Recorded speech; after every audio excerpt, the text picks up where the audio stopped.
Punjabi radio USA ਸੁਣ ਰਹੇ ਸਾਰੇ ਹੀ ਮਾਣਯੋਗ ਅਤੇ ਸਤਿਕਾਰ ਸਰੋਤਿਆਂ ਨੂੰ ਪਿਆਰ ਸਤਿਕਾਰ ਸੈਨਿਕੀ ਜਹੀ ਸਤਿ ਸ੍ਰੀ ਅਕਾਲ। ਸਭ ਨੂੰ ਜੀ ਆਇਆਂ ਨੂੰ ਆਖਦੇ ਹਾਂ। ਦੀਪਕ ਜੀ ਸਵਾਗਤ ਹੈ। ਸਤਿ ਸ੍ਰੀ ਅਕਾਲ ਜੀ ਆਇਆਂ ਨੂੰ ਜੀ। ਸਤਿ ਸ਼੍ਰੀ ਅਕਾਲ ਰਾਜਕਰਨਵੀਰ ਸਿੰਘ ਜੀ। ਸਾਰੇ ਦਰਸ਼ਕਾਂ ਨੂੰ ਸਰੋਤਿਆਂ ਨੂੰ ਮੇਰੀ ਪਿਆਰ ਭਰੀ ਸਤਿ ਸ਼੍ਰੀ ਅਕਾਲ। ਸਾਡੇ ਅੱਜ ਦੇ ਪ੍ਰੋਗਰਾਮ ਖਬਰ ਤੇ ਨਜ਼ਰ ਦੇ ਵਿੱਚ ਆਪ ਸਭ ਦਾ ਸਵਾਗਤ ਹੈ ਤੇ ਅੱਜ ਦੇ ਇਸ ਪ੍ਰੋਗਰਾਮ ਨੂੰ ਤੁਹਾਡੇ ਸਾਰਿਆਂ ਤੱਕ ਪਹੁੰਚਾਉਣ 'ਚ ਸਹਿਯੋਗ ਕਰਦੇ ਨੇ ਖਾਲਸਾ ਇੰਸ਼ੋਰੈਂਸ ਏਜੰਸੀ, ਜਿਨ੍ਹਾਂ ਦੇ ਕੋਲੋਂ ਹਰ ਇੱਕ ਤਰੀਕੇ ਦੀ ਇੰਸ਼ੋਰੈਂਸ ਕਰਵਾ ਸਕਦੇ ਹੋ। ਇੰਸ਼ੋਰੈਂਸ ਬਾਰੇ ਪਤਾ ਕਰਨ ਲਈ ਕਾਲ ਕਰ ਸਕਦੇ ਹੋ 408-272-2500। ਟੇਰਕੀਆਣਾ ਇਮੀਗ੍ਰੇਸ਼ਨ ਲਾ ਫਰਮ, ਇਮੀਗ੍ਰੇਸ਼ਨ ਦਾ ਹੋਵੇ ਕਿਸੇ ਵੀ ਤਰੀਕੇ ਦਾ ਕੰਮ, ਕਾਲ ਅਟਰਨੀ ਜੇ ਟੇਰਕੀਆਣਾ 415-909-0503। ਗੁਰਦੀਪ ਸਿੰਘ ਵਿਰਦੀ, ਕਲੋਵਿਸ, ਸਤਨਾਮ ਸਿੰਘ ਸ਼ੇਰਗਿਲ, ਸੈਲਮਾ, ਬੀਸਲਾ ਪਰਿਵਾਰ ਫਰੈਜ਼ਨੋ, ਮਨਦੀਪ ਸਿੰਘ, ਮਨਜੀਤ ਸਿੰਘ ਸੈਨੋਜ਼ੇ। ਸਾਰਿਆਂ ਦਾ ਧੰਨਵਾਦ। ਜੇਕਰ ਤੁਸੀਂ ਵੀ ਇਸ ਪ੍ਰੋਗਰਾਮ ਨੂੰ ਸਪਾਂਸਰ ਕਰਨਾ ਚਾਹੁੰਦੇ ਹੋ, ਸੰਪਰਕ ਕਰ ਸਕਦੇ ਹੋ 408-722-7698 ਦੇ ਉੱਤੇ। ਗੱਲਬਾਤ ਦਾ ਸਿਲਸਿਲਾ ਦੀਪਕ ਜੀ ਸ਼ੁਰੂ ਕਰਦੇ ਹਾਂ। ਆਪਣੀਆਂ ਔਸ਼ਧੀਆਂ ਦੇ ਲਈ, ਆਪਣੀ ਇਹ ਕੰਪਨੀ ਦੇ ਲਈ ਸਲਵਾਰ ਪਾਉਣ ਵਾਲਾ ਰਾਮਦੇਵ ਬਹੁਤ ਮਸ਼ਹੂਰ ਹੋਇਆ। ਹੁਣ ਇਸ ਦੇ ਉੱਤੇ ਇਹ ਦੋਸ਼ ਲੱਗ ਰਹੇ ਆ ਵੀ ਉਸ ਦੇ ਆਪਣੇ ਦੰਤ ਮੰਜਨ ਦੇ ਵਿੱਚ ਹੈ ਨੌਨ ਵੈਜ। ਕੀ ਹੈ ਜੀ ਪੂਰਾ ਮਾਜਰਾ? ਬਿਲਕੁਲ ਜੀ, ਬਾਬਾ ਰਾਮਦੇਵ ਔਰ ਉਹਦੀ ਪਤੰਜਲੀ ਸ਼ੁਰੂ ਤੋਂ ਚਰਚਾਵਾਂ 'ਚ ਵੀ, ਵਿਵਾਦਾਂ ਵਿੱਚ ਵੀ, ਸਾਰਾ ਕਾਰਜਗੁਜ਼ਾਰੀ ਕਦੇ ਕਦੇ ਰਾਜਨੀਤਿਕ ਰੂਪ ਲੈ ਲੈਂਦਾ ਹੈ। ਜਦੋਂ ਬੀਜੇਪੀ ਦੀ ਬੋਲੀ ਬੋਲਿਆ, ਸਾਰੀਆਂ ਚੋਣਾਂ 'ਚ ਲਿਆਉਣ ਲਈ ਉਹਨਾਂ ਨੂੰ ਸਾਰੀ ਪ੍ਰਕਿਰਿਆ ਦੇ ਲਈ ਖਾਸਾ ਕੁਛ, ਕਾਲਾ ਧਨ ਵਾਪਸ ਆਊਗਾ ਜੀ, ਇਹ ਹੋਊਗਾ, ਉਹ ਸਾਰਾ ਕੁਛ ਰਾਮਦੇਵ ਦੇ ਖਾਤੇ 'ਚ ਜਾਂਦਾ ਰਿਹਾ। ਪਰ ਇੱਧਰ ਦੂਸਰੇ ਪਾਸੇ ਬਾਬਾ ਰਾਮਦੇਵ ਦੀ ਪਤੰਜਲੀ ਨੂੰ ਲੈ ਕੇ ਵੀ ਸਮੇਂ-ਸਮੇਂ ਰੌਲਾ ਵੀ ਪਿਆ, ਵਿਵਾਦ ਵੀ ਹੋਇਆ, ਚਰਚਾਵਾਂ ਵੀ ਹੁੰਦੀਆਂ ਰਹੀਆਂ। ਕੁਝ ਦਵਾਈਆਂ ਤੇ ਪਹਿਲਾਂ ਵੀ ਬੈਨ ਲੱਗ ਚੁੱਕੀ ਹੈ, ਜਦੋਂ ਕਿ ਪਤੰਜਲੀ ਵਾਲੀ ਧਿਰ ਜਾਂ ਰਾਮਦੇਵ ਵਾਲੀ ਧਿਰ ਇਹ ਵੀ ਕਹਿੰਦੀ ਰਹੀ ਹੈ ਕਿ ਨਹੀਂ ਜੀ, ਇਹ ਤਾਂ ਜਿਹੜਾ ਦਵਾਈਆਂ ਦਾ ਮਾਫੀਆ ਹੈ ਉਹ ਆਯੁਰਵੇਦ ਦੇ ਖਿਲਾਫ ਇੱਕ ਪ੍ਰੋਪੋਗੰਡਾ ਕਰਦਾ, ਸਾਨੂੰ ਬਦਨਾਮ ਕਰਦਾ। ਪਰ ਇੱਕ ਵਾਰ ਫੇਰ ਅੱਜ ਬਾਬਾ ਰਾਮਦੇਵ ਜਾਂ ਉਹਦੀ ਪਤੰਜਲੀ ਚਰਚਾ 'ਚ ਇਸ ਲਈ ਆਈ ਹੈ ਕਿ ਇਹਨਾਂ ਦਾ ਇੱਕ ਦਿਵਿਆ ਦੰਤ ਮੰਜਨ ਹੈ ਜੀ। ਠੀਕ। ਦਿਵਿਆ ਦੰਤ ਮੰਜਨ ਦੇ ਉੱਤੇ ਬੜਾ ਕਰਕੇ ਹਰਾ ਨਿਸ਼ਾਨ ਲਾਇਆ ਹੋਇਆ। ਹਰੇ ਨਿਸ਼ਾਨ ਦਾ ਮਤਲਬ, ਹਰੇ ਚਿੰਨ੍ਹ ਦਾ ਮਤਲਬ ਹੈ ਕਿ ਵੈਜੀਟੇਰੀਅਨ ਹੈ। ਸੋ ਇਸ ਲਈ ਫਿਰ ਉਹ ਧਿਰਾਂ ਜਿਹੜੀਆਂ ਵੈਜ ਯੂਜ਼ ਕਰਦੀਆਂ ਨੇ ਉਹ ਇਹਨੂੰ ਵਰਤ ਲੈਂਦੀਆਂ ਨੇ ਕਿ ਹਾਂ ਕਿ ਠੀਕ ਹੈ। ਤੇ ਉਸ ਹਵਾਲੇ ਨਾਲ ਮਤਲਬ ਕਿ ਬਾਬਾ ਰਾਮਦੇਵ ਦੀ ਉਹ ਪ੍ਰੋਡਕਟ ਹੈ ਜਿਹੜਾ, ਉਹ ਜਿਹੜੇ ਨੌਨ ਵੈਜ ਨਹੀਂ ਖਾਂਦੇ, ਨੌਨ ਵੈਜ ਨਹੀਂ ਆਪਣੇ ਘਰ 'ਚ ਬਾੜਦੇ, ਉਹ ਤਾਂ ਵਰਤਦੇ ਹੀ ਵਰਤਦੇ ਨੇ। ਖਾਸ ਕਰ ਜੈਨ ਸਮਾਜ, ਜੈਨ ਭਾਈਚਾਰਾ ਵੀ ਇਹਨੂੰ ਵੱਡੀ ਗਿਣਤੀ 'ਚ ਫਿਰ ਲੈਂਦਾ ਕਿ ਹੁਣ ਸਾਨੂੰ ਕੋਈ ਫਿਕਰ ਨਹੀਂ, ਤਾਂ ਬਾਬਾ ਰਾਮਦੇਵ ਦੀ ਪਤੰਜਲੀ ਦਾ। ਸੋ ਉਹ ਦੰਤ ਮੰਜਨ ਦੇ ਹਵਾਲੇ ਨਾਲ ਹੁਣ ਉਹਨੂੰ ਕਾਨੂੰਨੀ ਨੋਟਿਸ ਗਿਆ ਕਿ ਭਾਈ ਇਹ ਸਟੀਕਰ ਹਰਾ ਲਾਉਣ ਨਾਲ ਕੋਈ ਚੀਜ਼ ਵੈਜ ਨਹੀਂ ਹੋ ਜਾਂਦੀ। ਅੰਦਰ ਤਾਂ ਇਹਦੇ ਵਿੱਚ ਹੱਡੀਆਂ ਨੇ, ਅੰਦਰ ਤਾਂ ਇਹਦੇ ਵਿੱਚ ਨੌਨ ਵੈਜ ਹੈ, ਤੇ ਉਹ ਕਹਿੰਦੇ ਇਹਦੇ ਵਿੱਚ ਮਤਲਬ ਕਿ ਮਾਸਾਹਾਰੀ ਪਦਾਰਥ ਨੇ।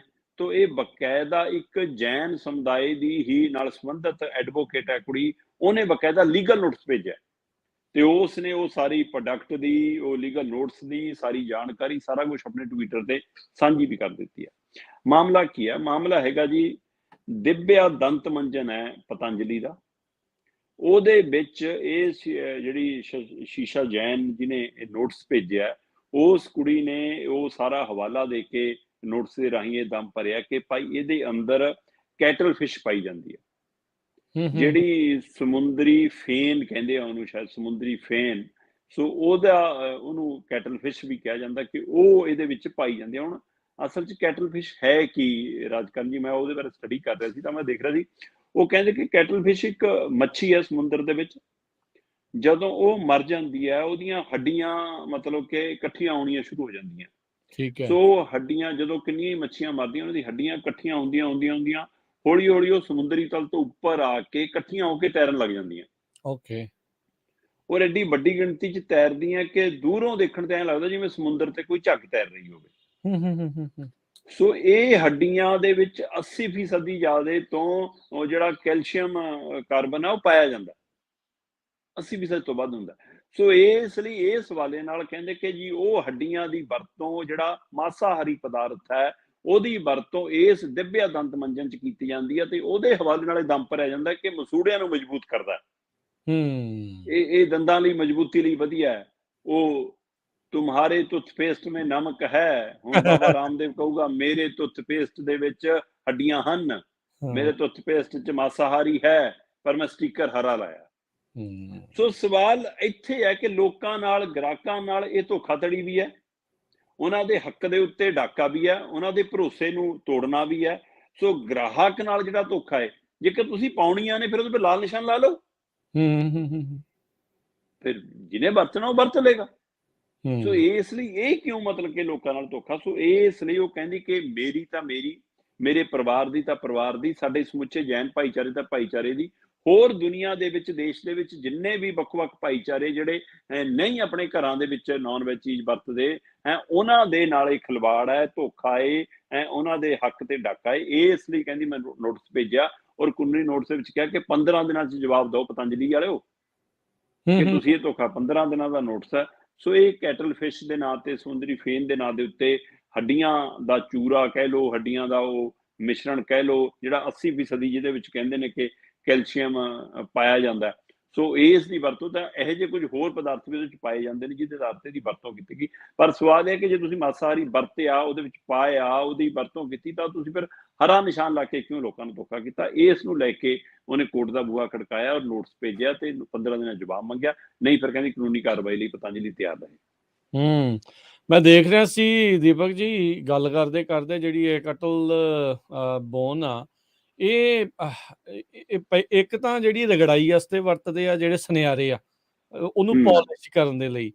ਵਿਕੀਪੀਡੀਆ ਕਹਿੰਦਾ ਆ ਵੀ ਇਹ ਇਨਸਾਨਾਂ ਦੀ ਕੰਜ਼ੰਪਸ਼ਨ ਵਾਸਤੇ, ਵਰਤੋਂ ਵਾਸਤੇ ਨਹੀਂ ਹੈਗੀ। ਇਹ ਨਹੀਂ ਜਿਹੜੀ ਆ ਉਹ ਵਰਤਣੀ ਚਾਹੀਦੀ।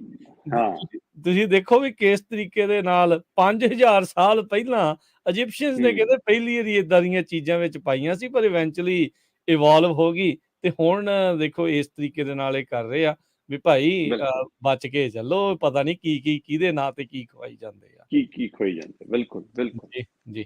ਅਗਲੀ ਆਪਾਂ ਗੱਲ ਉਸ ਦੇ ਵੱਲ ਵੱਧਦੇ ਜਾਈਏ, ਬੁਢਾਪਾ ਪੈਨਸ਼ਨ ਨੂੰ ਜਿਹੜਾ ਉਹ ਲੈ ਕੇ, ਆਪਾਂ ਨੂੰ ਪਤਾ ਹੀ ਆ ਬੁਢਾਪਾ ਪੈਨਸ਼ਨ ਲੈਣ ਦੇ ਲਈ ਜਿਹੜੇ ਬਜ਼ੁਰਗ ਆ, ਕਈ ਚਿਰ ਉਹਨਾਂ ਨੂੰ ਇੰਤਜ਼ਾਰ ਵੀ ਕਰਨਾ ਪੈਂਦਾ ਆ, ਉਹਨਾਂ ਦੀਆਂ ਚੱਪਲਾਂ ਤੱਕ ਘਸ ਜਾਂਦੀਆਂ ਆ, ਆਉਂਦਾ ਜਾਂਦਾ ਕਈ ਵਾਰੀ ਉਹਨਾਂ ਨੂੰ ਕੁਝ ਮਿਲ ਜਾਂਦਾ, ਕਈ ਵਾਰੀ ਨਹੀਂ ਮਿਲਦਾ। ਪਰ ਹੁਣ ਇਸੇ ਬੁਢਾਪਾ ਪੈਨਸ਼ਨ ਦੇ ਨਾਮ ਦੇ ਉੱਤੇ ਪੰਜਾਬ ਦੇ ਖਜ਼ਾਨੇ ਨੂੰ ਲੱਗਾ 162 ਕਰੋੜ ਦਾ ਚੂਨਾ। ਬਿਲਕੁਲ ਜੀ, ਇਹ ਇੱਕ ਵੱਡਾ ਮਾਮਲਾ ਹੈ ਔਰ ਇਹ ਮਾਮਲਾ ਅੱਜ ਦਾ ਨਹੀਂ, ਇਹ ਪੁਰਾਣਾ ਚੱਲਿਆ ਆਉਂਦਾ।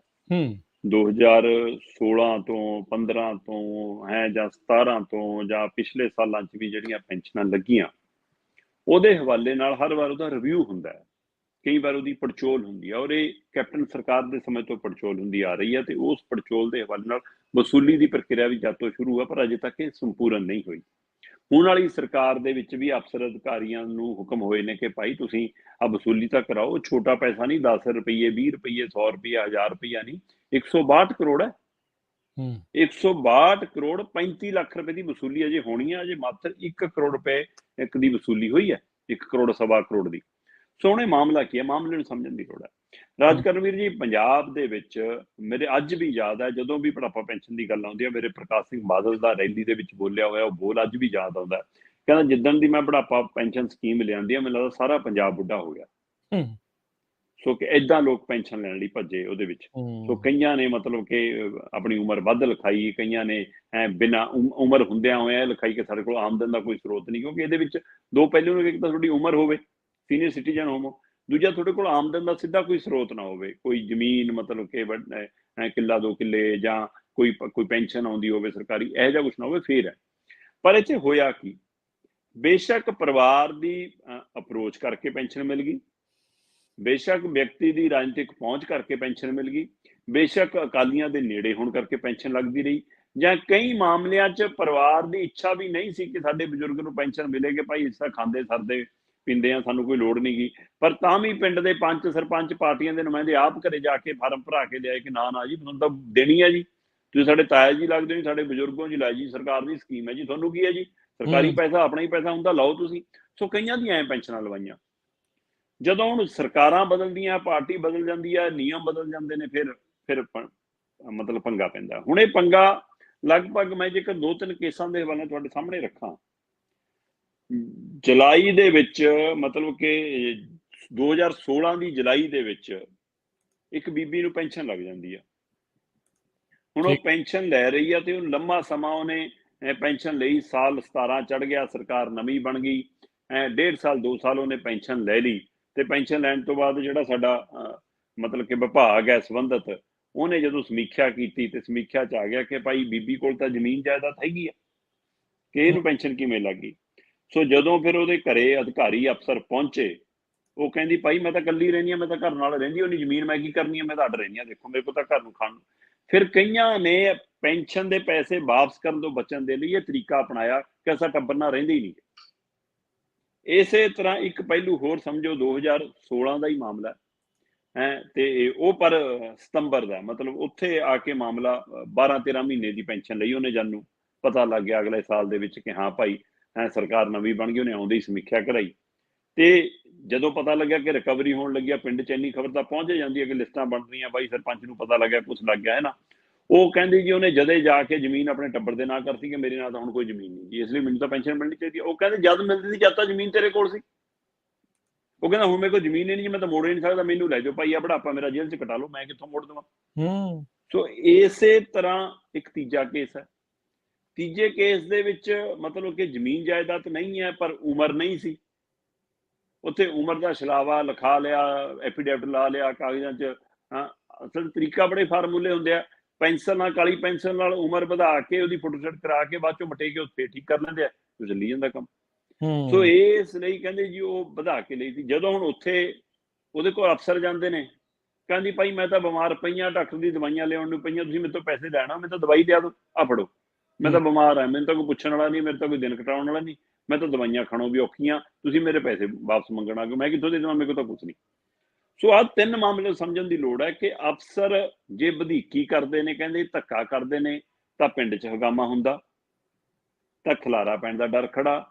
ਸਰਕਾਰਾਂ ਨੂੰ ਇਹ ਡਰ ਲੱਗਦਾ ਰਹਿੰਦਾ ਕਿ ਜੇ ਅਫਸਰਸ਼ਾਹੀ ਦੇ ਰਾਹੀਂ ਹੋ ਜਾਵੇ ਤਾਂ ਠੀਕ ਆ, ਜੇ ਪਾਰਟੀਆਂ ਇਨਵੋਲਵ ਕੀਤੀਆਂ ਸਾਡਾ ਵੋਟ ਬੈਂਕ ਤੇ ਅਸਰ ਪੈਂਦਾ। ਇਹ ਇਸ ਲਈ ਉਹ ਅਫਸਰਾਂ ਰਾਹੀਂ ਉਹ ਚਾਹੁੰਦੇ ਨੇ, ਤੇ ਅਫਸਰ ਵੀ ਫਿਰ ਉਹਨਾਂ ਕੁ ਦਬਕਾ ਮਾਰਦੇ। ਅਗਲੇ ਕਹਿੰਦੇ ਇਹਨਾਂ ਤੋਂ ਆ 4 ਛਿੱਲੜ ਵਾਪਸ ਲੈਣ ਜਾਵਾਂਗੇ, ਅਸੀਂ ਤਾਂ ਪਤਾ ਨਹੀਂ ਕਿੰਨੀਆਂ ਕਿੰਨੀਆਂ ਢਕਾਰਾਂ ਮਾਰੀਆਂ ਵੀ, ਕਿਤੇ ਕੱਲ ਨੂੰ ਸਾਡੇ ਵਾਲਾ ਨਾ ਮਾਮਲਾ ਆ ਜਾਵੇ। ਸੋ ਇਸ ਲਈ ਇਹ ਸਾਰਾ ਮਾਮਲਾ ਬੇਸ਼ੱਕ ਮਤਲਬ 500 ਰੁਪਈਆ, ਫਿਰ 1000 ਰੁਪਈਆ, ਹੁਣ ਅੱਜ ਦੀ ਤਰੀਕ 'ਚ ਦੇਖੀਏ 1500 ਰੁਪਈਆ। ਸੋ ਇਸ ਪੈਨਸ਼ਨ ਪਿੱਛੇ ਕਿੰਨੇ ਪਾਪੜ ਵੇਲਣੇ ਪੈਂਦੇ ਨੇ। ਬੈਂਕਾਂ ਦੇ ਮੂਹਰੇ ਜਿਹੋ ਜਿਹੀਆਂ ਲਾਈਨਾਂ ਲੱਗੀਆਂ ਨੇ, ਬੈਂਕ ਅਧਿਕਾਰੀ ਜਿਹੋ ਜਿਹਾ ਸਲੀਕਾ ਅਪਣਾਉਂਦੇ ਨੇ, ਜਿਹੋ ਜਿਹਾ ਉਹਨਾਂ ਨੂੰ ਧੱਕੇਸ਼ਾਹੀ ਹੁੰਦੀ ਹੈ। ਲੋੜਵੰਦ ਬੰਦਾ ਵੀ ਮਤਲਬ ਕਿ ਉੱਥੇ ਵਿਚਾਰਾ ਜਿਹਨੂੰ ਜ਼ਰੂਰਤ ਹੈ, ਜਿਹਨੂੰ ਸਹੀ ਮਿਹਨਤ ਮਿਲਣੀ ਚਾਹੀਦੀ ਹੈ, ਉਹ ਵੀ ਕਿੰਨੀ ਬਦਕੋਈ ਬਦਨਾਮੀ ਖੱਟ ਕੇ ਉਹ ਪੈਸੇ ਲੈਂਦਾ ਹੈ। ਤੇ ਇਸੇ ਤਰ੍ਹਾਂ ਜਿਹਨੂੰ ਮਿਲਣਾ ਨਹੀਂ ਚਾਹੀਦੀ ਸੀ ਉਹ ਆਰਾਮ ਨਾਲ ਲੈਂਦਾ, ਉਹਦੀ ਕੈਸ਼ੀਅਰ ਘਰੇ ਵੀ ਫੜਾ ਜਾਂਦੇ ਨੇ, ਸਰਪੰਚ ਦੇ ਘਰੇ ਵੀ ਆ ਜਾਂਦੀ ਆ, ਅੰਗੂਠਾ ਪੱਕਾ ਹੀ ਲੱਗਿਆ ਹੈ, ਪੱਕੇ ਦਸਤਖਤ ਕਰਾਏ ਨੇ, ਤੇ ਇਹ ਨਹੀਂ ਪਤਾ ਉਹ ਵੀ ਕਰਮਚਾਰੀ ਨੇ। ਪਰ ਇਹ ਸਭ ਦੇ ਦਰਮਿਆਨ ਹੁਣ ਬਕਾਇਦਾ ਤੌਰ ਤੇ ਵਿਭਾਗ ਵੱਲੋਂ ਇਸ ਮਾਮਲੇ 'ਚ ਫਿਰ ਚਿੱਠੀ ਜਦੋਂ ਕੱਢੀ ਕਿ ਭਾਈ ਇਹ ਵਸੂਲੀ ਕਰੋ, ਪੰਜਾਬ ਦੇ ਅੰਦਰ 70,137 ਲੋਕਾਂ ਕੋਲੋਂ 162 ਕਰੋੜ 35 ਲੱਖ ਰੁਪਇਆ ਵਸੂਲ ਕਰਨਾ ਜੀ। 70,137 ਲੋਕ ਨੇ, ਹਜੇ ਮੈਂ 3 ਕੇਸ ਗਿਣਾਏ ਆ ਜੇ ਤੁਹਾਨੂੰ। 70,137 ਲੋਕਾਂ ਤੋਂ ਇਹ 2017 ਦੀ ਜਾਂਚ ਹੈ, ਇਹ ਅਜੇ ਉਹ ਤੋਂ ਬਾਅਦ ਵਾਲੀ ਜਾਂਚ ਅਜੇ ਹੋਣੀ ਹੈ ਕਿ ਉਹਨਾਂ ਨੇ ਆਪਣਿਆਂ ਨੂੰ ਕਾਂਗਰਸੀਆਂ ਨੇ ਕਿੰਨਿਆਂ ਨੂੰ ਲਾਈ ਹੋਣੀ ਹੈ ਨਾ, ਉਹਨਾਂ ਦੀ ਅਕਾਲੀਆਂ ਦੀ ਕੱਟ ਕੇ ਉਹਨਾਂ ਦੀ, ਤੇ ਹੁਣ ਵਾਲਿਆਂ ਨੇ ਇਹਨਾਂ ਦੀ ਕੱਟ ਕੇ ਆਪਣਿਆਂ ਨੂੰ ਕਿੰਨਿਆਂ ਨੂੰ ਲਾਉਣੀ ਹੈ ਜੇ ਪਤਾ ਨਹੀਂ।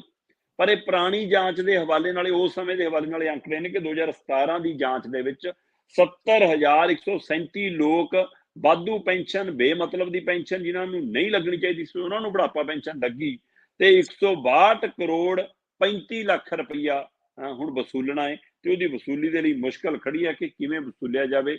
ਤੇ ਜਦੋਂ ਮੈਂ ਚਿੱਠੀ ਦਾ ਹਵਾਲਾ ਦੇਖਿਆ ਰਾਜਕਰਨਵੀਰ ਜੀ, ਅਧਿਕਾਰੀਆਂ ਨੇ 28ਵੀਂ ਚਿੱਠੀ ਕੱਢੀ ਹੈ ਵਸੂਲੀ ਦੀ।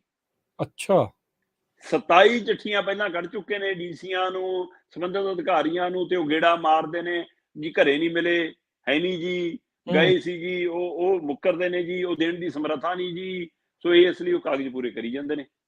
ਹੁਣ ਹੋ ਸਕਦਾ ਕਿ ਗੇੜੇ ਦੇ ਬਦਲੇ ਵੀ ਕੁਝ ਲਿਆਉਂਦੇ ਹੋਣ ਕਿਸੇ ਨਾ ਕਿਸੇ ਤੋਂ, ਕਿ ਕੋਈ ਨਾ ਭਾਈ 11 ਮਹੀਨੇ ਵਾਲੀ ਸਕੀਮ ਸੁਨਿਆਰੇ ਚਲਾਉਂਦੇ ਆ ਨਾ, ਕਿ 11 ਮਹੀਨੇ ਤੁਸੀਂ ਪੈਸੇ ਦੇਣੇ ਆ, 12ਵੇਂ ਮਹੀਨੇ ਅਸੀਂ ਕੋਲੋਂ ਪਾ ਕੇ ਤੁਹਾਨੂੰ ਸੋਨਾ ਦੇਵਾਂਗੇ ਜੀ। ਉੱਥੇ ਇਹ ਨਾ ਹੋਵੇ ਕਿ ਲਓ ਭਾਈ 12 ਮਹੀਨੇ ਤੁਹਾਨੂੰ ਪੈਨਸ਼ਨ ਦੇਵਾਂਗੇ, 11 ਮਹੀਨੇ ਤੁਹਾਡੀ, 1 ਮਹੀਨੇ ਦੀ ਸਾਡੀ ਆ। ਕਿਉਂਕਿ ਕਿਤੇ ਇਹੋ ਜਿਹੀ ਕੋਈ ਸਕੀਮ ਨਾ ਅਫਸਰਾਂ ਦੀ ਚੱਲਦੀ ਹੋਵੇ, ਇਹ ਵੀ ਜਾਂਚ ਦਾ ਵਿਸ਼ਾ ਹੈਗਾ। ਪਰ ਸਾਰੇ ਅਫਸਰ ਨਹੀਂ ਏਦਾਂ ਹੁੰਦੇ, ਪਰ ਜਿਹੜੇ ਹੈਗੇ ਨੇ ਤਾਂ ਉਹਨਾਂ ਦੇ ਕਾਰਨ ਵੀ ਇਹ ਖੇਡ ਹੁੰਦੀ ਹੈ। ਉਹੀ ਨਹੀਂ ਕਿਸੇ ਨੂੰ ਲੱਗੀ ਏਦਾਂ ਪੈਨਸ਼ਨ, ਅਫਸਰਾਂ ਨੇ ਕਾਗਜ਼ ਚੈੱਕ ਕਰਨੇ ਆ, ਫਰਦਾਂ ਚੈੱਕ ਕਰਨੀਆਂ, ਸਾਰਾ ਕੁਝ ਕਰਨਾ, ਉਹਨੂੰ ਪਤਾ ਹੁੰਦਾ ਤੇ ਗੜਬੜ ਹੈ ਕੁਝ। ਸੋ ਜਦੋਂ ਮੈਂ ਇਹਨੂੰ ਜ਼ਿਲ੍ਹਾ ਵਾਈਜ਼ ਦੇਖ ਰਿਹਾ ਸੀ ਅੰਕੜਿਆਂ ਨੂੰ, ਸਭ ਤੋਂ ਘੱਟ ਕੇਸ ਦੇ ਮਾਮਲੇ 'ਚ ਹੈਗਾ ਜੀ ਪਠਾਨਕੋਟ ਨੰਬਰ 1 ਦੇ ਉੱਤੇ। ਪਠਾਨਕੋਟ ਦੇ ਮਾਤਰ 116 ਕੇਸ ਨੇ। ਨੰਬਰ 2 ਤੇ ਘੱਟ ਕੇਸਾਂ ਦੇ ਮਾਮਲੇ 'ਚ ਹੈਗਾ ਨਵਾਂ ਸ਼ਹਿਰ, ਮਾਤਰ 215 ਕੇਸ ਨੇ। ਘੱਟ ਕੇਸਾਂ ਦੇ ਮਾਮਲੇ 'ਚ ਨੰਬਰ 3 ਤੇ ਹੈਗਾ ਜੀ ਕਪੂਰਥਲਾ, 394 ਕੇਸ ਨੇ। ਨੰਬਰ 4 ਤੇ ਹੈਗਾ ਫਤਿਹਗੜ੍ਹ ਸਾਹਿਬ, 479 ਕੇਸ ਨੇ। ਨੰਬਰ 5 ਤੇ ਹੈਗਾ ਘੱਟ ਕੇਸਾਂ 'ਚ ਬਰਨਾਲਾ, 541 ਕੇਸ ਨੇ। ਉਹ ਨੇ ਜਿਹੜੇ 1000 ਤੋਂ ਥੱਲੇ ਨੇ, ਉਹ 5 ਜ਼ਿਲ੍ਹੇ ਨੇ। ਪਰ ਜਿਨ੍ਹਾਂ ਦੇ ਸਭ ਤੋਂ ਵੱਧ ਕੇਸ ਨੇ, 70,137 ਕੇਸਾਂ ਚੋਂ ਜੇਕਰ ਸਭ ਤੋਂ ਵੱਧ ਕਿਸੇ ਜ਼ਿਲ੍ਹੇ 'ਚ ਕੇਸ ਨੇ ਤਾਂ ਉਹ ਸੰਗਰੂਰ ਜ਼ਿਲ੍ਹਾ ਹੈ ਜੀ। ਬੜਾ ਚਰਚਿਤ ਜ਼ਿਲ੍ਹਾ, ਬਿਲਕੁਲ ਹੈ, ਜਿੱਥੋਂ ਮਾਨ ਸਾਹਿਬ ਮੁੱਖ ਮੰਤਰੀ, ਮਾਨ ਸਾਹਿਬ ਹੀ MP, ਚਾਹੇ ਪਹਿਲਾਂ ਤੇ ਚਾਹੇ ਹੁਣ, ਹੈ। ਸੋ ਇਸ ਲਈ ਉਹ ਸੰਗਰੂਰ ਜ਼ਿਲ੍ਹਾ ਜਿੱਥੋਂ ਜੀ 12,573 ਕੇਸ ਨੇ, 70,000 ਚੋਂ ਸਭ ਤੋਂ ਵੱਧ ਕੇਸ ਇੱਥੇ ਨੇ। 70,137 ਕੇਸਾਂ ਚੋਂ 12,573 ਕੇਸ ਸੰਗਰੂਰ ਜ਼ਿਲ੍ਹੇ 'ਚ ਨੇ। ਕਰੀਬ 2,663 ਕਰੋੜ ਰੁਪਇਆ ਵਸੂਲਣਾ ਜੀ ਇਸ ਜ਼ਿਲ੍ਹੇ 'ਚ। ਤੇ ਨੰਬਰ 2 ਦੇ ਉੱਤੇ ਆਉਂਦਾ ਜੀ ਜ਼ਿਲ੍ਹਾ ਬਠਿੰਡਾ ਜੀ, ਬਾਦਲਾਂ ਦਾ ਗੜ੍ਹ, ਬਾਦਲਾਂ ਦਾ ਘਰ। ਚਾਹੇ ਬਾਦਲ ਪ੍ਰਕਾਸ਼ ਸਿੰਘ ਲਾ ਲਓ ਤੇ ਚਾਹੇ ਦਾਸ ਲਾ ਲਓ, ਚਾਹੇ ਹੈ ਨਾ ਪ੍ਰਕਾਸ਼ ਲਾ ਲਓ ਤੇ ਚਾਹੇ ਸੁਖਵੀਰ ਲਾ ਲਓ, ਚਾਹੇ ਮਨਪ੍ਰੀਤ ਲਾ ਲਓ, ਇਕੱਠੇ ਹੀ ਕਿਤਾਬ ਪੜ੍ਹਦੇ ਨੇ। ਪਤਾ ਨਹੀਂ ਕਿਤਾਬ ਪੜ੍ਹਦੇ ਨੇ ਕਿ ਬੈਂਕ ਕਾਪੀਆਂ ਦੇਖਦੇ ਨੇ ਪੈਨਸ਼ਨ ਵਾਲੀਆਂ। ਲਓ ਜੀ, ਬਠਿੰਡੇ ਦੇ ਵਿੱਚ 8,762 ਕੇਸ। ਦੂਜੇ ਨੰਬਰ ਤੇ ਜ਼ਿਲ੍ਹਾ 8,000 ਕੇਸ ਇਹਦੇ ਨੇ। ਮਤਲਬ 70,000 ਚੋਂ 8,000 ਕੇਸ, 8,762, ਲਗਭਗ 9,000 ਦੇ ਕਰੀਬ ਕੇਸ ਨੇ। ਔਰ 1,700 ਕਰੋੜ ਰੁਪਈਆ ਵਸੂਲਣਾ ਇਹਨਾਂ ਤੋਂ। ਤੇ ਤੀਏ ਨੰਬਰ ਤੇ ਜੀ ਅੰਮ੍ਰਿਤਸਰ ਹੈ, 7,853 ਹੈ। ਇਸੇ ਤਰ੍ਹਾਂ ਚੌਥੇ ਨੰਬਰ ਦੇ ਉੱਤੇ ਮੁਕਤਸਰ ਹੈ ਜੀ, 7,441 ਕੇਸ ਨੇ, ਹੈ। ਪੰਜਵੇਂ ਨੰਬਰ ਤੇ ਮਾਨਸਾ ਜ਼ਿਲ੍ਹਾ, 6,663 ਕੇਸ ਨੇ, ਹੈ। ਛੇਵੇਂ ਨੰਬਰ ਦੇ ਉੱਤੇ ਪਟਿਆਲਾ ਜ਼ਿਲ੍ਹਾ, 6,528 ਕੇਸ ਨੇ। ਕੈਪਟਨ ਮਹਾਰਾਜੇ ਵਾਲਾ 6,528 ਕੇ।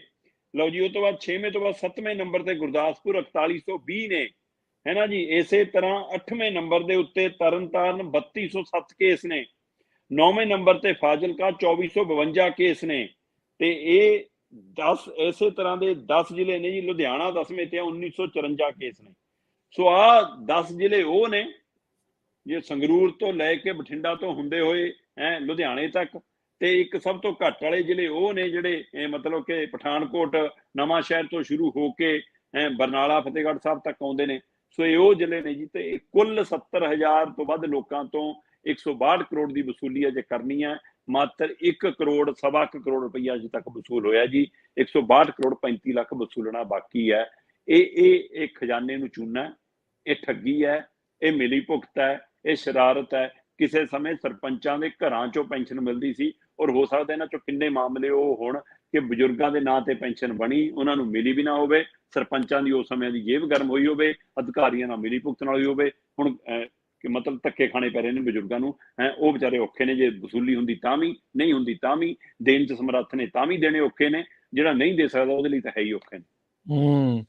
ਇਸ ਹਿਸਾਬ ਨਾਲ ਤਕਰੀਬਨ 2,000 ਚਿੱਠੀਆਂ ਲੱਗਣੀਆਂ ਇਹ ਪੂਰੇ ਜਿਹੜੇ ਮਾਮਲੇ ਨੂੰ ਜਿਹੜੀਆਂ ਉਹ ਨਜਿੱਠਣ ਦੇ ਲਈ। ਕੰਮ ਪਤਾ ਨਹੀਂ ਕਿੱਥੇ ਦਾ ਕਿੱਥੇ ਜਿਹੜਾ ਉਹ ਪਹੁੰਚ ਜਾਣਾ ਆ। ਬੜਾ ਔਖਾ ਹੋਇਆ ਪਿਆ ਆ।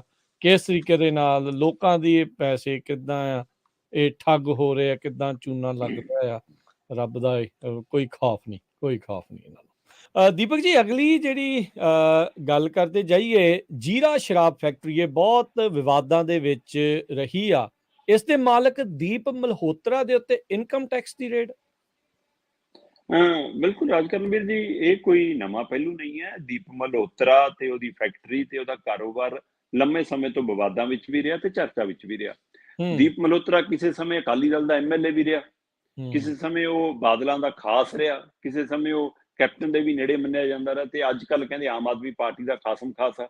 ਦਿੱਲੀ ਦੀ ਸ਼ਰਾਬ ਪਾਲਿਸੀ 'ਚ ਉਹਦਾ ਨਾਮ ਬੋਲਦਾ, ਤੇ ਜੇ ਦਿੱਲੀ ਦੀ ਸ਼ਰਾਬ ਪਾਲਿਸੀ 'ਚ ਨਾਮ ਬੋਲਦਾ ਤਾਂ ਫਿਰ ਕੇਂਦਰੀ ਏਜੰਸੀਆਂ ਦੇ ਨਿਸ਼ਾਨੇ ਤੇ ਤਾਂ ਆਉਣਾ ਹੀ ਸੀ। ਔਰ ਇਸ ਲਈ ਇਨਕਮ ਟੈਕਸ ਵਿਭਾਗ ਦੀ ਰੇਡ ਦੀਪ ਮਲਹੋਤਰਾ ਦੇ ਪੰਜਾਬ ਸਥਿਤ ਟਿਕਾਣਿਆਂ ਦੇ ਘਰਾਂ ਤੇ, ਮੈਨੇਜਰਾਂ ਦੇ ਘਰਾਂ ਤੇ, ਉਹਦੇ ਰਿਸ਼ਤੇਦਾਰਾਂ ਦੇ ਘਰਾਂ ਤੇ, ਇੱਥੋਂ ਤੱਕ ਕਿ ਜੀਰਾ ਸ਼ਰਾਬ ਫੈਕਟਰੀ 'ਚ ਵੀ ਟੀਮ ਪਹੁੰਚੀ। ਉਹ ਸਾਰੇ ਤਾਂ ਹੋਈ ਹੋਈ। ਉਹ ਤੋਂ ਬਿਨਾਂ ਉਹਦੇ ਬਾਹਰ ਸੂਬਿਆਂ 'ਚ ਜਿੱਥੇ ਜਿੱਥੇ ਕਾਰੋਬਾਰ ਚੱਲਦੇ ਨੇ, ਜਿੱਥੇ ਥਾਂ ਟਿਕਾਣੇ ਨੇ, ਉੱਥੇ ਵੀ ਹੋਈ ਹੈ। ਪੰਜਾਬ ਤੋਂ ਬਾਹਰ ਭਾਰਤ ਦੇ ਹੋਰ ਸੂਬਿਆਂ 'ਚ ਵੀ। ਤੁਸੀਂ ਜੇਕਰ ਮੈਂ ਪੰਜਾਬ ਦੀ ਗੱਲ ਕਰਾਂ ਤਾਂ ਲੁਧਿਆਣਾ, ਜਲੰਧਰ, ਫਰੀਦਕੋਟ, ਫਿਰੋਜ਼ਪੁਰ, ਹੈ ਨਾ, ਇਹਨਾਂ ਸਾਰੇ ਥਾਵਾਂ ਤੇ ਜਾਂ ਉਹਦੇ ਰਿਸ਼ਤੇਦਾਰ ਮੈਨੇਜਰਾਂ ਦੀ ਥਾਵਾਂ ਤੇ ਛਾਪੇਮਾਰੀ ਹੋਈ ਆ। ਔਰ ਇਸ ਛਾਪੇਮਾਰੀ ਦੇ ਵਿੱਚ ਕਹਿੰਦੇ ਜੀ ਉਹਨਾਂ ਨੇ ਪੂਰੇ ਉਹਨਾਂ ਦੇ ਲੈਪਟਾਪ, ਪੂਰੀਆਂ ਮਸ਼ੀਨਾਂ, ਪੂਰੀਆਂ ਫਾਈਲਾਂ, ਪੂਰੇ ਦਸਤਾਵੇਜ਼, ਸਾਰਾ ਕੁਝ ਆਪਣੇ ਕੰਟਰੋਲ 'ਚ ਲੈ ਲਏ ਨੇ ਜੀ। ਦੂਸਰੇ ਪਾਸੇ ਪੰਜਾਬ ਦੇ ਨਾਲ ਨਾਲ ਹਰਿਆਣੇ 'ਚ, ਹਿਮਾਚਲ 'ਚ, ਰਾਜਸਥਾਨ 'ਚ, ਦਿੱਲੀ 'ਚ, ਮੱਧ ਪ੍ਰਦੇਸ਼ 'ਚ, ਉੱਤਰਾਖੰਡ 'ਚ, ਇਹਨਾਂ ਥਾਵਾਂ ਦੇ ਉੱਤੇ, ਯੂਪੀ ਦੇ ਵਿੱਚ, ਇਹਨਾਂ ਥਾਵਾਂ ਦੇ ਉੱਤੇ ਵੀ ਉਹਦੇ ਟਿਕਾਣਿਆਂ ਤੇ ਛਾਪੇਮਾਰੀ ਹੋਈ ਹੈ। ਪਰ ਇਹ ਛਾਪੇਮਾਰੀ ਨੂੰ ਸਮਝਣ ਦੀ ਲੋੜ ਹੈ ਕਿ ਇਹ ਕੋਈ ਨਵੇਕਲੀ ਪਹਿਲ ਕਦਮੀ ਨਹੀਂ ਹੈ। ਠੀਕ ਹੈ। ਦਿੱਲੀ ਸ਼ਰਾਬ ਪਾਲਿਸੀ ਦਾ ਜਦੋਂ ਜ਼ਿਕਰ ਆਇਆ, ਜਦੋਂ ਉਹਦੇ ਘਟਾਲਿਆਂ ਦਾ ਜ਼ਿਕਰ ਆਇਆ, ਤਾਂ ਦੀਪ ਮਲਹੋਤਰਾ ਦਾ ਜ਼ਿਕਰ ਆਇਆ, ਤੇ ਜਦੋਂ ਦੀਪ ਮਲਹੋਤਰਾ ਦਾ ਜ਼ਿਕਰ ਆਇਆ ਤਾਂ ਉਹਦੇ ਨਾਲ ਉਹਦੇ ਮੁੰਡੇ ਗੌਰਵ ਮਲਹੋਤਰਾ ਦਾ ਜ਼ਿਕਰ ਆਇਆ। ਔਰ ਗੌਰਵ ਮਲਹੋਤਰਾ ਨੂੰ ਦੇ ਪਹਿਲਾਂ ਵੀ, ਦੀਪ ਮਲਹੋਤਰਾ ਦੇ ਪਹਿਲਾਂ ਵੀ ਈਡੀ ਦੀ ਰੇਡ ਪੈ ਚੁੱਕੀ ਆ। ਓਕੇ। ਤੇ ਈਡੀ ਦੀ ਰੇਡ ਦੇ ਪੈਣ ਨਾਲ ਦੀਪ ਮਲਹੋਤਰਾ ਦਿੱਲੀ ਸ਼ਰਾਬ ਮਾਮਲੇ 'ਚ, ਦੀਪ ਮਲਹੋਤਰੇ ਦਾ ਮੁੰਡਾ ਗੌਰਵ ਮਲਹੋਤਰਾ ਜੇਲ੍ਹ ਜਾ ਚੁੱਕਿਆ। ਇਸ ਲਈ ਇਸ ਨੂੰ ਸਾਰੀ ਉਸ ਕਵਾਇਦ 'ਚ ਵੀ ਸਮਝਣ ਦੀ ਲੋੜ ਹੈ ਕਿ ਕੱਲਾ ਦੀਪ ਮਲਹੋਤਰਾ ਦੇ ਉੱਪਰ ਇੱਕ ਪਈ ਈਡੀ ਜਾਂ ਇਨਕਮ ਟੈਕਸ ਦੀ ਰੇਡ ਨਹੀਂ, ਇਹ ਦਿੱਲੀ ਸ਼ਰਾਬ ਪਾਲਿਸੀ ਦੇ ਮਾਮਲੇ ਦੇ ਵਿੱਚ ਸ਼ਿਸ਼ੋਦੀਆ ਤੋਂ ਬਾਅਦ ਕੇਜਰੀਵਾਲ ਤੱਕ ਵਾਲੀ ਕੜੀ ਜੋੜਨ ਦੀ ਵੀ ਇੱਕ ਕਵਾਇਦ ਹੈ। ਕਿਉਂਕਿ ਜੀਰਾ ਸ਼ਰਾਬ ਫੈਕਟਰੀ ਦੇ ਮਾਮਲੇ 'ਚ ਅਜੇ ਵੀ ਨੋਟੀਫਿਕੇਸ਼ਨ ਕਰਕੇ ਉਹਨੂੰ ਰੱਦ ਕਰਨ ਵਾਲਾ ਕਾਰਵਾਈ ਪੂਰੀ ਨਹੀਂ ਹੋਈ। ਇੱਧਰ ਇਹ ਬਚਾਉਣ ਨੂੰ ਫਿਰਦੇ ਨੇ ਤੇ ਕੇਂਦਰ ਵਾਲੇ ਰਗੜਨ ਨੂੰ ਫਿਰਦੇ ਨੇ। ਠੀਕ ਹੈ ਨਾ, ਇਹਨਾਂ ਦਾ ਜ਼ੋਰ ਬਚਾਉਣ ਤੇ ਲੱਗਿਆ। ਕਦੇ ਬਾਦਲ ਬਚਾਉਂਦੇ ਸੀ, ਕਦੇ ਕੈਪਟਨ ਬਚਾਉਂਦੇ ਸੀ, ਹੁਣ ਆਪ ਵਾਲੇ ਬਚਾ ਰਹੇ ਨੇ ਅਗਲੇ ਨੂੰ। ਸੋ ਇਸ ਲਈ ਪੈਸੇ ਦੇ ਯਾਰ ਹੋ ਤੁਸੀਂ, ਇਹਦਾ ਮਤਲਬ ਬੰਦੇ ਦੇ ਕੰਮ ਕਰਦਾ ਕੋਈ ਨਹੀਂ ਦੇਖਣਾ, ਸੀ ਲੋਕਾਂ ਦਾ ਨੁਕਸਾਨ ਤਾਂ ਕੋਈ ਨਹੀਂ ਦੇਖਣਾ। ਤੇ ਉਧਰ ਕੇਂਦਰ ਨੂੰ ਲੱਗਦਾ ਕਿ ਨਹੀਂ, ਹੁਣ ਅਸੀਂ ਪੰਜਾਬ ਦੇ ਸਕੇ ਬਣ ਸਕਦੇ ਹਾਂ, ਇਸ ਤਰ੍ਹਾਂ ਅਸੀਂ ਲੋਕਾਂ ਨੂੰ ਦਿਖਾ ਸਕਦੇ ਹਾਂ ਕਿ ਦੇਖੋ। ਤਾਂ ਹੀ ਉਚੇਚੇ ਤੌਰ ਤੇ ਜੀਰਾ ਸ਼ਰਾਬ ਫੈਕਟਰੀ 'ਚ ਵੀ ਟੀਮ ਭੇਜੀ ਕਿ ਲਓ ਜੀ ਅਸੀਂ ਕਾਰਵਾਈ ਕਰ ਰਹੇ ਹਾਂ। ਸੋ ਪਹਿਲਾਂ ਈਡੀ ਦੀ ਰੇਡ ਪੈ ਚੁੱਕੀ ਆ ਔਰ ਦੀਪ ਮਲਹੋਤਰਾ ਦੇ ਮੁੰਡੇ ਨੂੰ, ਗੌਰਵ ਮਲਹੋਤਰਾ ਨੂੰ, ਦਿੱਲੀ ਸ਼ਰਾਬ ਨੀਤੀ ਦੇ ਮਾਮਲੇ 'ਚ ਜੇਲ੍ਹ ਯਾਤਰਾ ਵੀ ਕਰਨੀ ਪੈ ਗਈ ਸੀ। ਉਹ ਮਾਮਲਾ ਚੱਲਦਾ ਹੈ ਔਰ ਈਡੀ ਤੋਂ ਬਾਅਦ ਹੀ ਉਹਦੇ ਵਿੱਚ ਮਤਲਬ ਕਿ ਇਨਕਮ ਟੈਕਸ ਨੂੰ ਇਨਵੋਲਵ ਕੀਤਾ ਗਿਆ ਤੇ ਪੈਸੇ ਦਾ ਮਾਮਲਾ ਵੀ ਹੈ। ਸੋ ਉਸ ਪੈਸੇ ਦੇ ਮਾਮਲੇ ਨੂੰ ਲੈ ਕੇ ਹੁਣ ਇਹ ਸਾਰੇ ਪੰਜਾਬ ਦੇ ਉਹਦੇ ਟਿਕਾਣਿਆਂ ਤੇ, ਥਾਵਾਂ ਤੇ ਪੰਜਾਬ ਤੋਂ ਬਾਹਰਲੇ ਉਹਦੇ ਕਾਰੋਬਾਰੀਆਂ ਤੇ, ਥਾਵਾਂ ਤੇ, ਟਿਕਾਣਿਆਂ ਤੇ, ਰਹਿਸ਼ਾਂ ਤੇ, ਉਹਦੇ ਮੈਨੇਜਰਾਂ ਦੇ, ਉਹਨਾਂ ਦੇ ਰਿਸ਼ਤੇਦਾਰਾਂ ਦੇ ਸਾਰੇ ਥਾਂ ਛਾਪੇਮਾਰੀ। ਵੱਡੀ ਗਿਣਤੀ ਦਸਤਾਵੇਜ਼ ਇਕੱਠੇ ਕੀਤੇ ਨੇ। ਹੋਰ ਹੋ ਸਕਦਾ ਕਿ ਆਉਂਦੇ ਦਿਨਾਂ 'ਚ ਫਿਰ ਕੋਈ ਗ੍ਰਿਫਤਾਰੀ ਪਾ ਲਈ ਜਾਵੇ। ਹੁਣ ਪਿਓ ਦੀ ਪੈਂਦੀ ਆ, ਪੁੱਤ ਦੀ ਪੈਂਦੀ ਆ, ਕਿਸੇ ਮੈਨੇਜਰ ਦੀ ਪੈਂਦੀ ਆ। ਤੇ ਇਹ ਕੜੀ ਅਜੇ ਵੀ ਮਤਲਬ ਕਿ ਜਿਹੜੇ ਮਾਹਰ ਨੇ ਇਸ ਮਸਲੇ ਨੂੰ, ਸ਼ਰਾਬ ਐਕਸਾਈਜ਼ ਪਾਲਿਸੀ ਨੂੰ ਦਿੱਲੀ ਨੂੰ ਸਮਝਦੇ ਨੇ, ਉਹ ਕਹਿੰਦੇ ਇਹ ਕੜੀ ਜਾ ਕੇ ਕੇਜਰੀਵਾਲ ਤੇ ਰੁਕਣੀ ਹੈ। ਤੇ ਇਸ ਲਈ ਹੁਣ ਇਹ ਰੁਕਣੀ ਆ ਜਾਂ ਉੱਥੋਂ ਅੱਗੇ ਚੱਲਣੀ ਆ, ਇਹ ਦੇਖਣ ਵਾਲੀ ਗੱਲ ਹੋਊਗੀ ਕਿ ਕੀ ਇਹ ਰਾਜਨੀਤਿਕ ਦਾ ਹੈ ਕਿ ਕੇਜਰੀਵਾਲ ਨੂੰ ਸਿਰਫ ਡਰਾਉਣਾ ਹੈ ਫਾਈਲ ਦਿਖਾ ਕੇ, ਜਾਂ ਕਾਰਵਾਈ ਕਰਨੀ ਹੈ। ਸੋ ਪਰ ਇਹ ਕੇਜਰੀਵਾਲ ਵੀ ਜਾਣਦੇ ਨੇ, ਇਹ ਬੀਜੇਪੀ ਵਾਲੇ ਵੀ ਜਾਣਦੇ ਨੇ। ਸੋ ਕੀ ਇਹਦੇ ਪਿੱਛੇ ਸਿਆਸਤ ਹੋ ਰਹੀ ਆ ਜਾਂ ਸੱਚਮੁੱਚ ਇਹਦੇ ਵਿੱਚ ਐਡਾ ਬੜਾ ਘਪਲਾ ਹੈ ਕਿ ਉੱਥੇ ਮੁੱਖ ਮੰਤਰੀ ਤੱਕ ਨੂੰ ਪਕੜ 'ਚ ਲੈਣ ਦੀ ਲੋੜ ਹੈ। ਜੀ ਦੇਖੋ ਕੀ ਜਿਹੜਾ ਬਣਦਾ ਇਹ ਉਹਦਾ ਅਕਾਲੀ ਦਲ ਭਾਜਪਾ ਤੇ ਗੱਠਜੋੜ ਵੇਲੇ ਦੇ ਮਿਲਾਂ ਦਾ ਨਾਲ ਐਮਐਲਏ ਸੀਗੇ। ਬਿਲਕੁਲ। ਭਾਜਪਾ ਵਾਲੇ ਹੀ ਹੁਣ ਤੇ ਸ਼ਿਕੰਜਾ ਕੱਸ ਰਹੇ ਆ, ਕहीं पे निगाहें कहीं पे निशाना। ਜੀ ਅਗਲੀ ਦੀਪਕ ਜੀ ਗੱਲ ਕਰਦੇ ਜਾਈਏ, ਕੱਲ ਦੀ ਬੜੀ ਚਰਚਿਤ ਖਬਰ ਚੱਲ ਰਹੀ ਆ ਵੀ ਜਿਹੜੀਆਂ ਬੀਬੀ ਕਿਸਾਨਾਂ ਦੇ ਨਾਲ ਜਿੱਦਾਂ ਥੱਪੜ ਮਾਰੀ ਜਿਹੜੀ ਹੋਈ, ਕਿਸ ਤਰੀਕੇ ਦੇ ਨਾਲ ਆ, ਉਹ ਵੀਡੀਓ ਵੀ ਬਹੁਤ ਵਾਇਰਲ ਹੋਈ। ਹੁਣ ਕਹਿੰਦੇ ਆ ਵੀ ਬੀਬੀ ਨੂੰ ਥੱਪੜ ਮਾਰਨ ਵਾਲਾ ਜਿਹੜਾ ਪੁਲਿਸ ਮੁਲਾਜ਼ਮ ਆ ਉਸ ਨੂੰ ਸਸਪੈਂਡ ਕਰ ਦਿੱਤਾ ਗਿਆ ਆ। ਉਧਰ ਪੰਜਾਬ 'ਚ ਕਿਸਾਨਾਂ ਨੇ ਰੇਲਾਂ ਰੋਕੀਆਂ। ਬਿਲਕੁਲ ਜੀ, ਆਪਾਂ ਕੱਲ ਵੀ ਗੱਲ ਕਰ ਰਹੇ ਸੀ ਕਿ ਬਟਾਲਾ ਖੇਤਰ ਦੇ ਵਿੱਚ ਇਹ ਰੋਸ ਮੁਜ਼ਾਹਰਾ ਜਾਰੀ ਸੀ। ਕਾਰਨ ਉਹ ਜਿਹੜਾ ਕਟੜਾ ਐਕਸਪ੍ਰੈਸ ਵੇ ਹੈ ਨਾ, ਉਸ ਨੂੰ ਲੈ ਕੇ ਦਿੱਲੀ ਕਟੜਾ ਐਕਸਪ੍ਰੈਸ ਵੇ, ਉਹਦੀ ਜ਼ਮੀਨ ਐਕਵਾਇਰ, ਉਹ ਕਹਿੰਦੇ ਕਿ ਜ਼ਮੀਨ ਐਕਵਾਇਰ ਕਰ ਲਓ ਪਰ ਪੈਸੇ ਤਾਂ ਦਿਓ, ਸਾਡੇ ਮੁਆਵਜ਼ੇ ਦਿਓ। ਕਿ ਮੁਆਵਜ਼ੇ ਤੋਂ ਬਿਨਾਂ ਪੁਲਿਸ ਧੱਕੇ ਨਾਲ ਕੱਲ ਜ਼ਮੀਨ ਐਕਵਾਇਰ ਕਰਨ ਆਈ ਸੀ। ਇਸ ਲਈ ਕਹਿੰਦੇ ਕਿ ਉਹ ਉੱਥੇ ਆਮੋ ਸਾਹਮਣੇ ਹੋਇਆ ਤੇ ਹੁਣ ਪੁਲਿਸ ਦਮ ਭਰ ਰਹੀ ਹੈ, ਵੀਡੀਓ ਜਾਰੀ ਕਰ ਰਹੀ ਹੈ ਪੁਲਿਸ ਕਿ ਦੇਖੋ ਜੀ ਕਿਸਾਨਾਂ ਨੇ ਸਾਡਾ ਰਾਹ ਰੋਕਣ ਦੀ ਕੋਸ਼ਿਸ਼ ਕੀਤੀ, ਸਾਡੇ ਤੇ ਟਰੈਕਟਰ ਚੜਾਉਣ ਦੀ ਕੋਸ਼ਿਸ਼ ਕੀਤੀ, ਉਹ ਬੀਬੀ ਨੇ ਜੀ ਪਹਿਲਾਂ ਪੁਲਿਸ ਵਾਲੇ ਤੇ ਹਮਲਾ ਕਰਨ ਦੀ ਕੋਸ਼ਿਸ਼ ਕੀਤੀ। ਇਦਾਂ ਦੀਆਂ ਹੁਣ ਕਲਿੱਪ ਕੱਟ ਕੇ ਪਾ ਰਹੇ ਨੇ। ਪਰ ਸੱਚਾਈ ਸਭ ਦੇ ਸਾਹਮਣੇ ਆ ਕਿ ਭਾਈ ਜੋ ਵੀ ਸੀ ਉਸ ਬੰਦੇ ਨੇ, ਉਸ ਪੁਲਿਸ ਮੁਲਾਜ਼ਮ ਨੇ ਬੀਬੀ ਦੇ ਥੱਪੜ ਮਾਰਿਆ। ਦੂਆ ਪੁਲਿਸ ਵਾਲਾ ਆ ਕੇ ਉਹਨੂੰ ਰੋਕਦਾ ਦਿਖਦਾ, ਉਹਨੂੰ ਕਹਿੰਦਾ ਕਿ ਰਹਿਣ ਦੇ ਯਾਰ, ਇਹ ਠੀਕ ਨਹੀਂ ਗਾ, ਹੈ ਨਾ, ਜਾਂ ਉਹਨੂੰ ਕਹਿੰਦਾ ਕਿ ਰਹਿਣ ਦੇ, ਤੂੰ ਆ ਕੀ ਕਰੀ ਜਾਂਦਾ। ਸੋ ਉਹ ਬੇਸ਼ੱਕ ਮਤਲਬ ਕਿ ਉੱਥੇ ਧੱਕਾ ਆਮ ਕਿਸਾਨਾਂ ਨਾਲ ਵੀ ਹੋਇਆ, ਉਹਨਾਂ ਦੀਆਂ ਪੱਗਾਂ ਵੀ ਲੱਥੀਆਂ, ਉਹਨਾਂ ਨੂੰ ਧੂਇਆ ਵੀ, ਉਹਨਾਂ ਨੂੰ ਬੱਸਾਂ 'ਚ ਵੀ ਸਿੱਟਿਆ, ਧੂ ਵੀ ਹੋਈ। ਪਰ ਆਹ ਇੱਕ ਦ੍ਰਿਸ਼ ਨੇ ਇੱਕ ਸੱਚ ਸਾਹਮਣੇ ਲਿਆਤਾ ਕਿ ਪੁਲਿਸ ਕਿਵੇਂ ਧੱਕਾਸ਼ਾਹੀ ਕਰਦੀ ਆ, ਡੰਡੇ ਦੇ ਜ਼ੋਰ ਤੇ ਕਿਵੇਂ ਕੰਮ ਲੈਣ ਦੀ ਕੋਸ਼ਿਸ਼ ਕਰਦੀ ਆ, ਮਸਲੇ ਡੰਡੇ ਨਾਲ ਸੁਲਝਾਉਣ ਦੀ ਕਿਵੇਂ ਕੋਸ਼ਿਸ਼ ਕਰਦੀ ਆ, ਹਲੀਮੀ ਨਾਲ ਕਿਉਂ ਨਹੀਂ ਚੱਲਦੀ। ਉਹ ਤੁਸੀਂ ਉਸੇ ਸੂਬੇ ਦੇ ਹੋ, ਉਸੇ ਸੂਬੇ ਦੇ ਲੋਕ ਨੇ, ਉਸੇ ਸੂਬੇ ਦਾ ਮਸਲਾ ਹੈ। ਸੋ ਇਸ ਢੰਗ ਨਾਲ ਪੁਲਿਸ ਕਿਉਂ ਨਹੀਂ ਨਿਬੇੜਦੀ। ਸੋ ਪਰ ਇਹ ਵੀਡੀਓ ਵਾਇਰਲ ਹੋਣ ਦਾ ਅਸਰ ਸੀ ਕਿ ਪੁਲਿਸ ਵਿਭਾਗ ਨੂੰ ਇਸ ਪੁਲਿਸ ਮੁਲਾਜ਼ਮ ਦੇ ਖਿਲਾਫ ਐਕਸ਼ਨ ਲੈਣਾ ਪਿਆ, ਸਖਤੀ ਕਰਨੀ ਪਈ, ਆਖਰ ਉਹਨੂੰ ਸਸਪੈਂਡ ਕਰਤਾ। ਬੇਸ਼ੱਕ ਆਪਣਾ ਪੱਖ ਬਚਾਉਣ ਦੇ ਲਈ ਪੁਲਿਸ ਇਹ ਵੀਡੀਓ ਜ਼ਰੂਰ ਸਾਹਮਣੇ ਲੈ ਰਹੀ, ਦੇਖੋ ਜੀ ਸਾਡੇ ਤੇ ਮੋੜਵੇਂ ਹਮਲੇ ਹੋਏ, ਸਾਨੂੰ ਰਾਹ ਡੱਕਿਆ, ਸਾਡੇ ਟਰੈਕਟਰ ਚੜਾਉਣ ਦੀ ਕੋਸ਼ਿਸ਼ ਹੋਈ।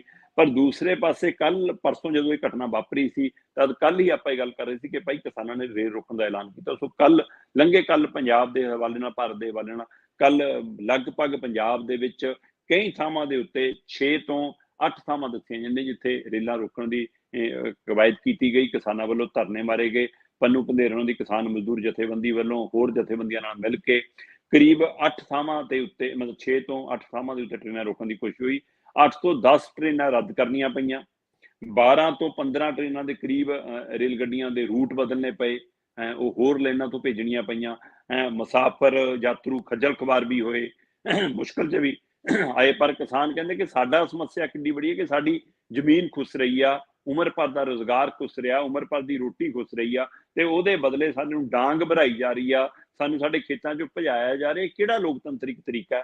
ਸੋ ਪਰ ਕੱਲ ਰਾਤ ਤੱਕ ਪਤਾ ਲੱਗ ਰਿਹਾ ਸੀ ਕਿ ਸਰਕਾਰ ਬੈਠਕ ਲਈ ਤਿਆਰ ਆ, ਹੁਣ ਗੱਲਬਾਤ ਕਰਨ ਲਈ ਤਿਆਰ ਆ। ਕੰਪਨੀਆਂ ਵੱਲੋਂ ਹਵਾਲਾ ਦਿੱਤਾ ਗਿਆ। ਸੋ ਹੋ ਸਕਦਾ ਅੱਜ ਇਹ ਮਸਲਾ ਸੁਲਝ ਜਾਵੇ। ਪਰ ਕਿਸਾਨ ਕਹਿੰਦੇ ਕਿ ਜਥੇਬੰਦੀਆਂ ਕਹਿੰਦੀਆਂ ਤਦ ਤੱਕ ਇਹ ਮਸਲਾ ਅਸੀਂ ਨਹੀਂ ਛੱਡਾਂਗੇ ਜਦੋਂ ਤੱਕ ਪੀੜਤ ਪਰਿਵਾਰਾਂ ਨੂੰ ਜਾਂ ਜਿਨ੍ਹਾਂ ਦੀ ਜ਼ਮੀਨਾਂ ਇੱਕ ਵਾਰ ਕੀਤੀਆਂ ਉਹਨਾਂ ਨੂੰ ਮੁਆਵਜ਼ਾ ਨਹੀਂ ਮਿਲ ਜਾਂਦਾ। ਸੋ ਪੁਲਿਸ ਅਧਿਕਾਰੀ ਥੱਪੜ ਮਾਰਨ ਵਾਲਾ ਸਸਪੈਂਡ ਹੈ ਜੀ, ਰੇਲਾਂ ਰੁਕੀਆਂ ਨੇ, ਪ੍ਰਦਰਸ਼ਨ ਜਾਰੀ ਆ, ਤੇ ਸਰਕਾਰ ਨਾਲ, ਕੰਪਨੀਆਂ ਨਾਲ ਇੱਕ ਵਾਰ ਗੱਲਬਾਤ ਦਾ ਰਾਹ ਵੀ ਖੁੱਲਿਆ ਹੈ। ਸੋ ਉਮੀਦ ਆ ਕਿ ਆਉਣ ਵਾਲੇ ਦਿਨਾਂ 'ਚ ਮਸਲਾ ਹੱਲ ਹੋ ਜਾਵੇ। ਪਰ ਸਵਾਲ ਇਹ ਹੈ ਕਿ ਡਾਂਗ ਭਰਾ ਕੇ, ਝਗੜਾ ਕਰਕੇ, ਪੰਗਾ ਲੈ ਕੇ, ਲੋਕਾਂ ਨਾਲ ਧੱਕਾ ਕਰਕੇ ਉਹ ਤੋਂ ਬਾਅਦ ਇਹ ਜੇ ਮਾਮਲਾ ਨਿਬੇੜਨਾ ਤਾਂ ਪਹਿਲਾਂ ਹੀ ਸਹਿਜ ਤਰੀਕੇ ਨਾਲ ਕਿਉਂ ਨਹੀਂ ਨਿਬੇੜਦੇ? ਇਹ ਵੱਡਾ ਸਵਾਲ ਹੈ ਜੀ। ਇਹ ਤਾਂ ਦੀਪਕ ਜੀ ਤਾਂ ਨਿਬੇੜਨਾ ਪੈਂਦਾ, ਵੀਡੀਓ ਬਣ ਜਾਂਦੀ, ਪਤਾ ਲੱਗ ਜਾਂਦਾ। ਜੇ ਨਾ ਇਹ ਚੀਜ਼ਾਂ ਸਾਹਮਣੇ ਆਉਣ ਤੇ ਆਪਾਂ ਨੂੰ ਪਤਾ ਹੀ ਆ ਬਿਲਕੁਲ। ਵੀ ਫਿਰ ਮਤਲਬ ਜਿਹੜੀ ਚੀਜ਼ ਜਦੋਂ ਵੀਡੀਓ ਨਹੀਂ ਸੀ ਤਦ ਕਿਵੇਂ ਕੀ ਹੁੰਦਾ ਹੋਣਾ, ਜਾਂ ਜਿਹੜੀ ਚੀਜ਼ਾਂ ਦੀ ਅਜੇ ਵੀ ਵੀਡੀਓ ਨਹੀਂ ਬਣਦੀ, ਜਾਂ ਜਿੱਥੇ ਲੱਗਦਾ ਕਿ ਖਬਰਾਂ ਮੇਰੀ ਕਿਹੜਾ ਵੀਡੀਓ ਬਣੀ ਆ। ਸੋ ਇਸ ਲਈ ਉਹ ਵਰਤਾਰੇ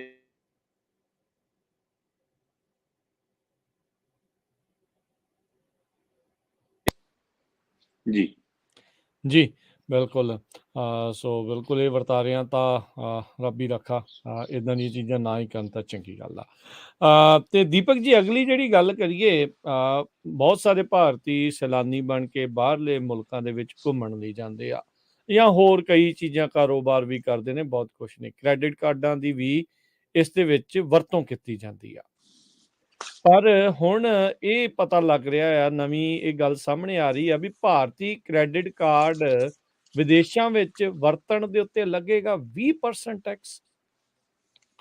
ਬਿਲਕੁਲ ਜੀ, ਇਹ ਗੱਲ ਤੁਹਾਡੀ ਦਰੁਸਤ ਹੈ। ਇਹ ਇੱਕ ਨਵਾਂ ਪਹਿਲੂ ਸਾਹਮਣੇ ਆ ਰਿਹਾ ਕਿ ਬੜਾ ਚਿੰਤਾਜਨਕ ਪਹਿਲੂ ਵੀ ਹੈ ਕਿ ਇਸ ਹਵਾਲੇ ਨਾਲ ਜਿਹੜੇ ਭਾਰਤੀ ਸੈਲਾਨੀ ਨੇ ਜਾਂ ਭਾਰਤੀ ਲੋਕ ਵਿਦੇਸ਼ ਜਾ ਕੇ ਆਪਣਾ ਕ੍ਰੈਡਿਟ ਕਾਰਡ ਵਰਤਦੇ ਨੇ, ਉਹਨਾਂ ਤੋਂ 20% ਟੈਕਸ ਵਸੂਲਿਆ ਜਾਣਾ। ਅਸਲ ਦੇ ਵਿੱਚ ਇਸ ਪ੍ਰਕਿਰਿਆ ਨੂੰ ਸਮਝਣ ਦੀ ਲੋੜ ਹੈ। ਇਹ ਬਕਾਇਦਾ ਭਾਰਤ ਸਰਕਾਰ ਵੱਲੋਂ RBI ਦੇ ਹਵਾਲੇ ਨਾਲ ਇਹ ਦਿਸ਼ਾ ਨਿਰਦੇਸ਼ ਸਾਹਮਣੇ ਆਏ ਨੇ।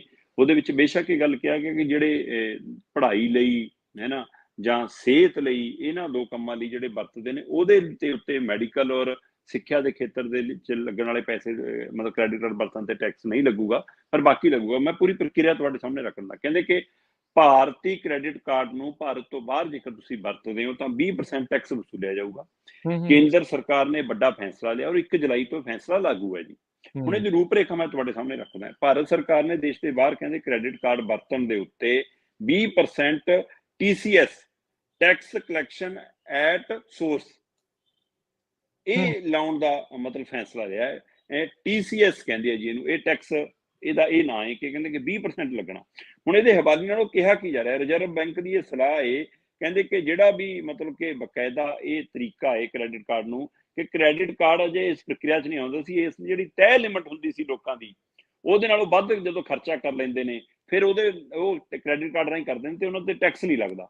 ਇਸ ਲਈ ਕਹਿੰਦੇ ਕ੍ਰੈਡਿਟ ਕਾਰਡ ਇੱਕ ਚੋਰ ਮੋਰੀ ਬਣਿਆ ਸੀ। ਉਸ ਨੂੰ ਕੰਟਰੋਲ ਕਰਨ ਦੇ ਲਈ ਕਿ ਉਹਦੇ ਰਾਹੀਂ ਵੀ ਅਸੀਂ ਟੈਕਸ ਕਿਸੇ ਤਰ੍ਹਾਂ ਵਸੂਲੀਏ, ਕਿਉਂ ਬਚ ਗਿਆ ਖੇਤਰ। ਤਾਂ ਜਦੋਂ ਕਿ ਲੋਕਾਂ ਦਾ ਹੀ ਪੈਸਾ, ਉਹ ਪੈਸਾ ਲੋਕਾਂ ਨੇ ਵਾਪਸ ਕਰਨਾ ਜੇ ਕ੍ਰੈਡਿਟ ਕਾਰਡ ਵੀ ਵਰਤਿਆ।